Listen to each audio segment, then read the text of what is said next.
commencement, les dieux ont créé les cieux et la terre. Je vous demande pourquoi êtes-vous si malhonnête? Si c'est au pluriel, pourquoi n'employez-vous pas la marque du pluriel? Pourquoi ne dites-vous pas au commencement, les dieux ont créé les cieux et la terre? Pourquoi dites-vous Dieu? Voyez-vous, si c'est au pluriel, dites-le franchement, dites qu'il y a des dieux. Le Père, le Fils et le Saint-Esprit, et qu'ensemble, ils ont créé les cieux et la terre. Non, demandez à n'importe quel juif, c'est son livre saint, demandez-lui ce que signifie ce hymne, il vous dira, écoutez, c'est, dans ma langue, c'est le pluriel de respect, Dieu est unique, mais par respect, nous parlons de cette manière. Hymne, Muhammad, hymne, pluriel de respect. Le mot est là, en hébreu. Dans l'original de ce qu'ils appellent original, il est là. Mais ils l'ont traduit en anglais, le tout beau. Mon bien-aimé est tout beau, dit Salomon. Quand vous lisez le tout beau, il ne vous vient pas à l'esprit de l'associer avec le mot Mohammed. Vous le lisez des milliers de fois, le tout beau. Le tout beau, ou disons-le dans une autre langue, le loué, le loué. Mohammed veut dire le loué. Quand vous dites le loué, vous ne pensez jamais qu'on parle de Mohammed. Quoique Mohammed veuille dire le loué. Vous n'avez pas le droit de traduire les noms propres, quels qu'ils soient. Votre nom ne doit pas être changé. Monsieur Noir est Monsieur Noir, même s'il est blanc. Qu'il soit européen ou caucasien, vous n'avez pas le droit de dire Monsieur Aswad. Vous ne pouvez pas l'appeler Monsieur Aswad. Il est Monsieur Noir. En ourdou, je dis Monsieur Noir. Je ne peux pas dire Monsieur Kala. Je n'ai pas le droit de traduire les noms propres.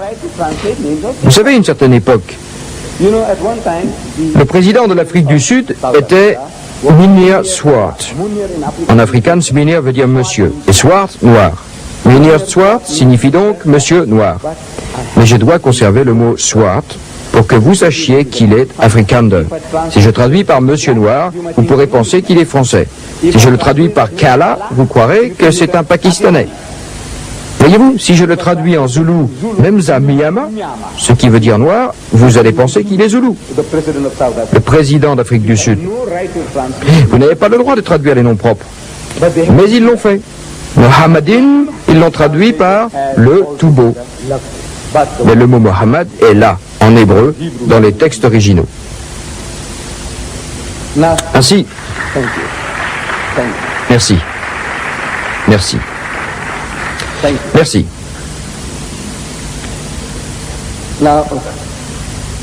Si l'on analyse, pour vous montrer par d'autres preuves que la maladie était très répandue parmi les traducteurs de la Bible, en particulier dans le dogme chrétien,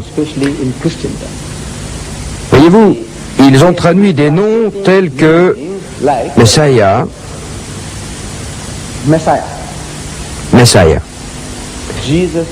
Jésus était le Messa, un mot hébreu. En arabe, Messie, traduit par Christ.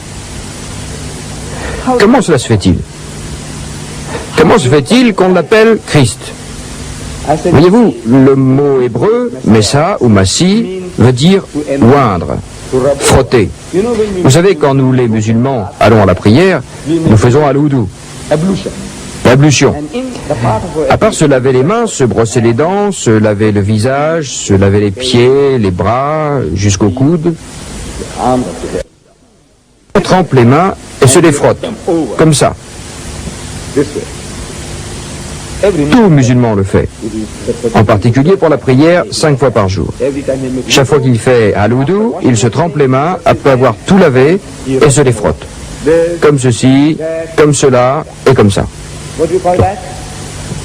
Comment dites-vous? Massa.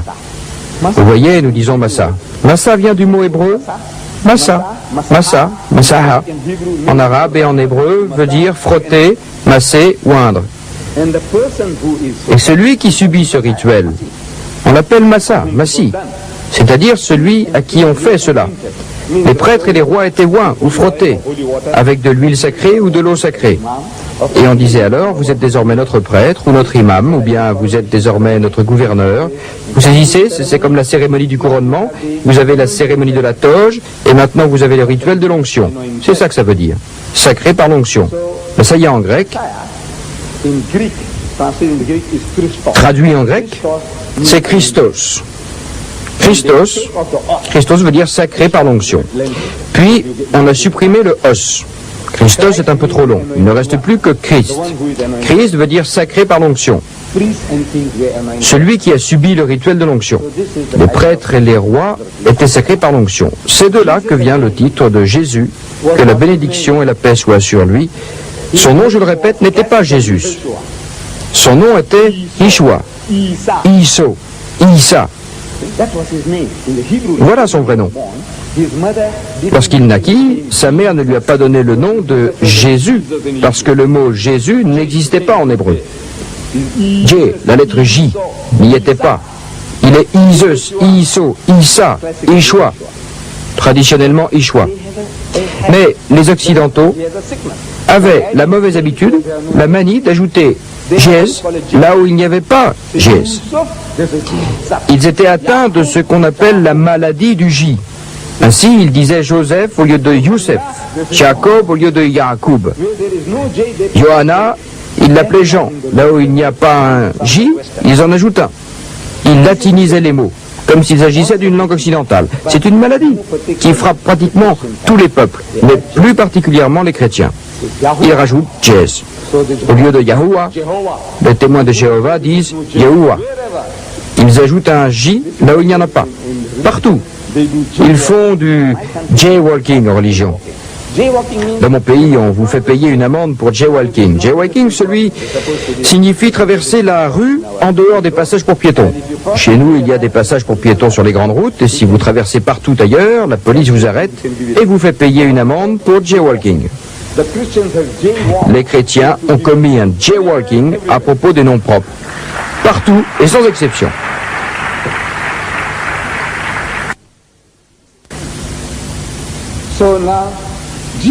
Alors, Jésus-Christ, à son second avènement, nous croyons à sa venue prochaine. Pourquoi faire? L'évangile selon Matthieu nous apprend les raisons de ce second avènement. Beaucoup me diront en ce jour-là, quand il reviendra, le jour du second avènement, Seigneur, Seigneur, n'avons-nous pas prophétisé en ton nom, et chassé les démons en ton nom, et accompli des prodiges en ton nom? N'avons-nous pas fait toutes ces choses-là en ton nom?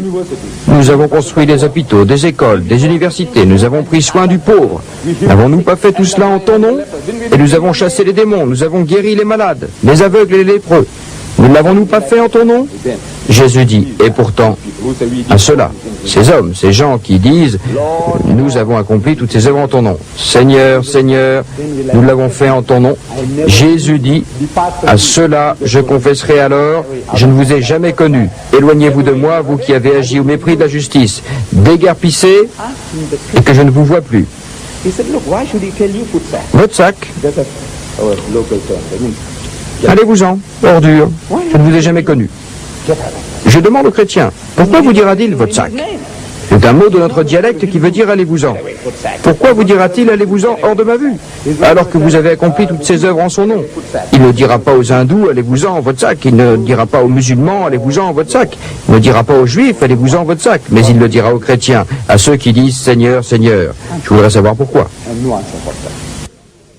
Votre sac, dites-le moi. Je n'ai pas de réponse à donner en public. Pourquoi vous dira-t-il à vous, non pas aux juifs, ni aux hindous, ni aux musulmans, mais à vous? Ces fidèles, vous qui aurez fait ces miracles, vous faites tous ces miracles, et il vous dira, allez-vous-en. Il reviendra donc pour accomplir une certaine tâche, mais à son second avènement, à supposer qu'on le reconnaisse, qu'il est Jésus au second avènement, et vous allez l'appeler, vous allez crier Jésus-Christ, Jésus-Christ. Moi je dis qu'il ne vous regardera même pas, parce que de sa vie, il n'a jamais entendu le mot Jésus, il n'a jamais entendu le mot Christ, parce que ce sont des mots nouveaux que vous avez inventés. Isa, Yeshua, vous dites Jésus, il ne comprendra pas, il dira, je ne sais pas qui vous appelez. Ainsi, ils ont traduit le mot Messiah par Christ. Christ, un nom qu'il n'a jamais entendu. Pierre, son premier disciple. Vous savez, avant de s'en aller, il dit, Pierre, fais paître mon troupeau, fais paître mes agneaux, fais paître mes petites brebis. C'est-à-dire, prends soin des autres. Vous êtes le plus âgé, vous êtes le plus mûr, le mieux qualifié pour veiller sur les autres. Pierre. Son nom était Simon. Simon Pierre. Vous avez bien entendu? Pierre. Un nom courant parmi les chrétiens. Vous savez, Pierre de sa vie n'a jamais entendu le mot Pierre. Ne le saviez-vous pas? Son nom était Simon. Et Jésus, à un moment donné, vous savez, à cause de son opiniâtreté, il était très opiniâtre, militant, comme les Irlandais. Les Irlandais sont un peuple combatif, un peuple plein de fougue. Alors, il était comme cela parmi ses disciples, le plus militant. Jésus décrit cette qualité en disant, Simon, tu es Képhas.